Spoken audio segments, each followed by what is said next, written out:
దేవతా అంశ కలిగిన వారు, దేవత స్వరూపాలు. వారిలో 8వ వసువు ద్యు అనే వసువు. అతడు తన భార్య కోరిక మేరకు ఓ పని చేశాడు. వశిష్ఠ మహర్షి దగ్గర కామధేనువు సంతానమైన నందిని ధేనువు ఉన్నది. ఆ నందిని ధేనువు చూడముచ్చటగా ఉంటుంది, చక్కని పాలిస్తుంది. ఎవరికైనా సరే ఆ నందిని ధేనువు సొంతమైతే బాగుంటుంది అని అనిపిస్తుంది. ఆ నందిని ధేనువు విలాసాలకు, రూప విభ్రమ విశేషాలకు ముచ్చటపడి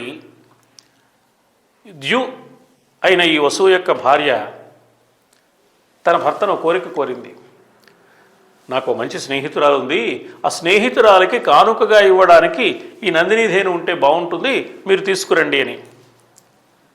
ఈ ద్యు వసువు నందిని ధేనువుని తేవడానికి వశిష్ఠ మహర్షి ఆశ్రమంలో లేని సమయంలో వెళ్ళి తన 7 సోదరుల సహకారంతో ఆ ప్రధానమైన కార్యక్రమాన్ని చేసి ఆ నందిని ధేనువుని అపహరించాడు.